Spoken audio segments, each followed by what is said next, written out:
दोनों चैप्टर में कोई ज़्यादा डिफरेंस नहीं है। वो बाप था तो ये बच्चा है, वहाँ शेयर्स लिखना तो जहाँ डिवेंचर लिखना है। मतलब 5 साल के बाद कंपनी अपना डिवेंचर वापस खरीद लेगी।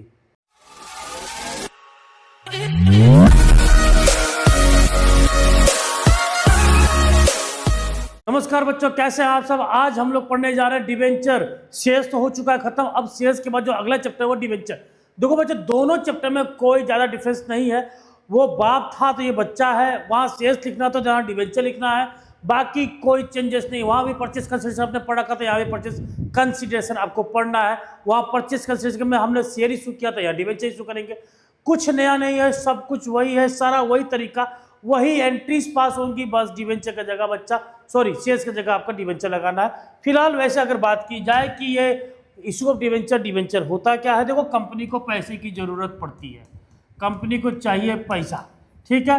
कंपनी को जब चाहिए पैसा तो कंपनी ये पैसा वो दो तरीके से लेके आ सकती है।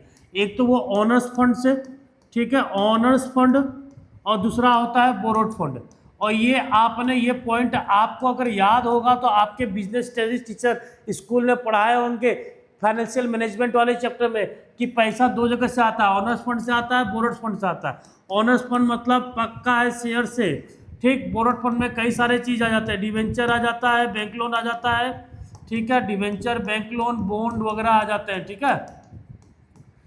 अब देखो, अगर कंपनी को पैसा चाहिए, ओनर्स फंड के पास जा सकता है, शेयर इशू कर सकता है, शेयर इशू करके पैसा ला सकता है। लेकिन शेयर जो खरीदते हैं उनको हम कहते हैं शेयर होल्डर, और शेयर होल्डर कहीं ना कहीं हो जाते हैं मालिक, ओनर ऑफ द कंपनी। क्या बन जाते हैं? Owner of the company. हम फायदे में तो वो फायदे में, हम नुकसान में तो वो नुकसान में। बात समझ में आया।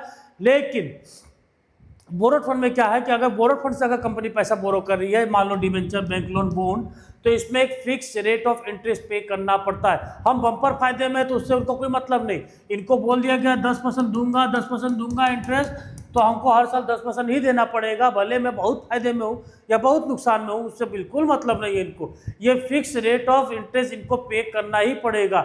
मैं फायदे में हूँ, नुकसान में हूँ, नहीं नुकसान में हूँ, नहीं फायदे में, कोई मतलब नहीं रखता। लेकिन ऑनर्स फंड अलग चीज होता है। तो ऑनर्स फंड वाला चीज हमने शेयर चैप्टर में पढ़ा था। अब हमने पढ़ने जाना है कि बोरोड फंड वाला, जिसमें हम पढ़ेंगे डिवेंचर। यानी कंपनी अब पैसे ले तो रही है, लेकिन बदले में शेयर्स की जगह कंपनी इशू कर रही है डिवेंचर। क्या होता है डिवेंचर? डिवेंचर एक सर्टिफिकेट होता है। क्या होता है? सर्टिफिकेट ऑफ एक्नॉलेजमेंट होता है। वैसे डेफिनेशन पढ़ लेते हैं।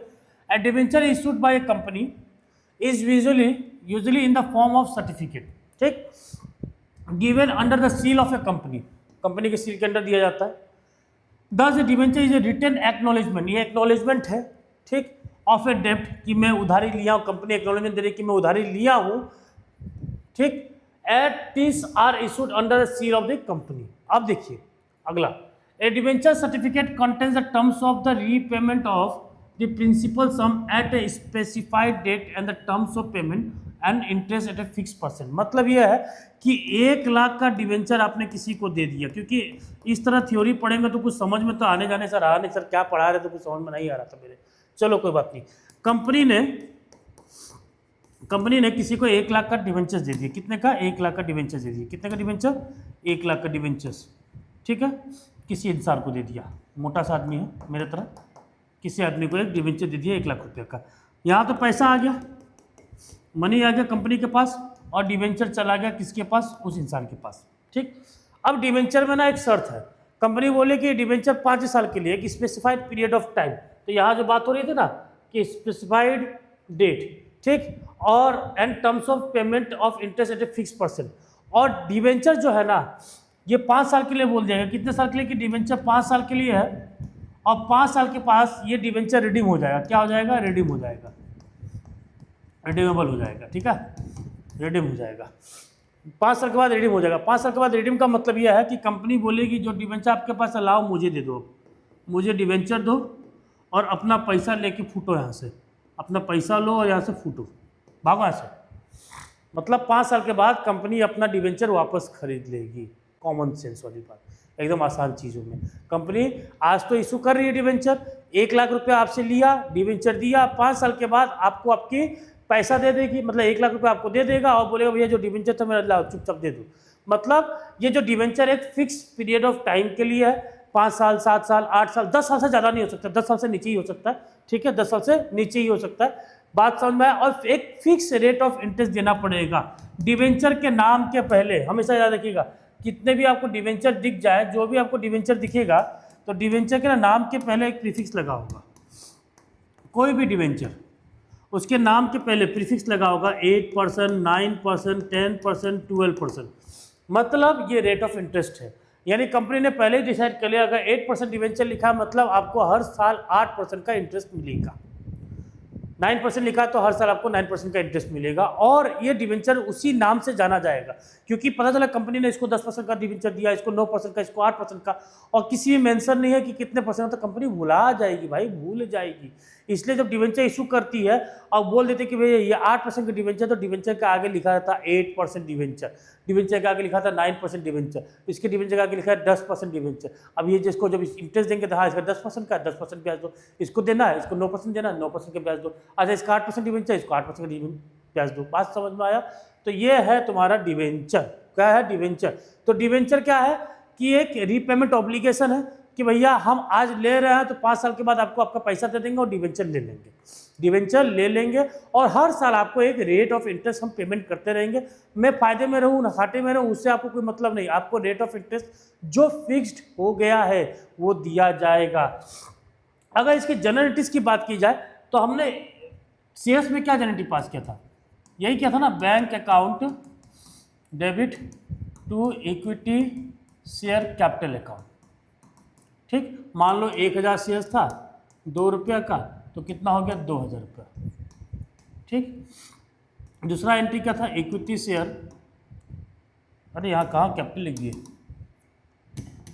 Equity share application account, equity share application account debit to equity share capital, 2000 रुपये आपने ट्रांसफर कर दिया। ये आपने शेयर्स में कर रखा था। अब चलो अलॉटमेंट का भी कर देता हूँ, equity share allotment account debit to equity share capital, bank account debit